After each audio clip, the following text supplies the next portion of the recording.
دوستای عزیزم سلام و درود. امیدوارم حال دلتون عالی باشه. به خوشمزه فصل آشپزخونه خیلی خوش اومدید.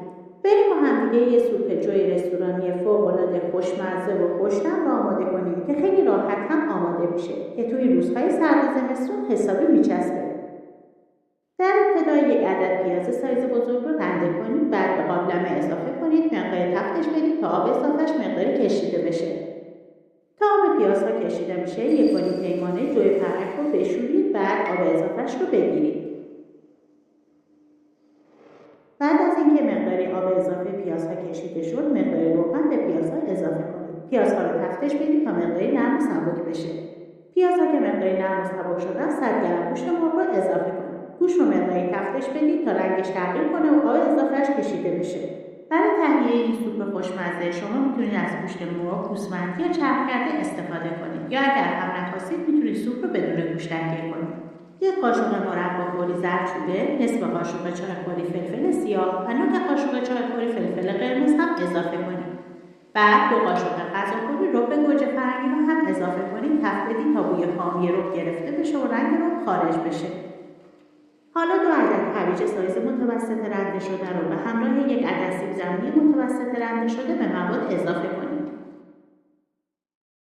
مقدار نمک هم اضافه می‌کنید. بعد تمام مواد رو در حد چند دقیقه تفتش میدید. حالا موقع اضافه کردن جوی پرک هستش. جوی پرکی که اضافه کردید در حد مخلوط شدن تمام مواد رو هم می‌زنید. برای درست کردن سوپ جو میتونید برای هر نفر 4 قاشق غذاخوری جوی پرک رو در نظر بگیرید. روی مواد رو آب جوش می‌ریزید. میزان آب جوش رو تا جایی می‌ریزیم که تا نیمه حداقل قابلمه رو آب بگیره. مقداری هم می‌زنیم تا مواد با هم یک دست بشه. بعد سر قابلمه رو به صورت نیمه می‌گذاریم، حرارت رو کم می‌کنیم تا به مدت 40 دقیقه مرغ پخته بشه. هر از گاهی هم سوپ رو هم بزنید تا ته نگیره. بعد از 40 دقیقه که مرغ‌ها پخته شدن، مرغ‌ها رو از سوپ خارج کنید.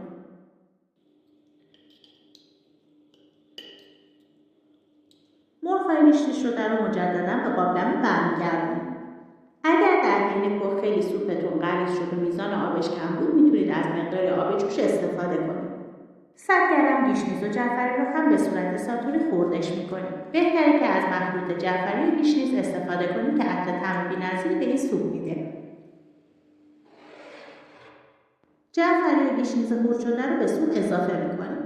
بعد اینکه سبزی رو اضافه کردید، دیگه سر قابلمه رو نگذارید. به مدت 10 تا 15 دقیقه زمان بدید تا سبزی مقداری پخته بشه و سوپ جا افتاده بشه. و در انتهای پایانی پخت مقداری آب لیمو رو به سوپ اضافه کنید. در این مرحله سوپ جوی رستورانی خوشمزه و جا افتاده‌مون آماده‌ای. حالا موقع سرو کردن این سوپ خوشمزه. اگر علاقه‌مند به پخت سوپ هستید، دیدن این ویدیوها رو بهتون پیشنهاد می‌کنم. دوستای عزیزم، این هم از یک سوپ جوی رستورانی فوق‌العاده خوشمزه و جا افتاده و آسون. امیدوارم که درست کنید و توی روزهای سرد زمستون نوش جان کنید. دوستای عزیزم، اگر از این ویدیو خوشتون اومد، ممنون میشم ویدیو رو لایکش کنید و اگه تا الان عضو کانالم نشدید، کانالم رو هم دنبال کنید. زنگوله کنارش رو هم بزنید تا اگه ویدیو جدیدی گذاشتم از آپلود ویدیو جدید مطلع بشید.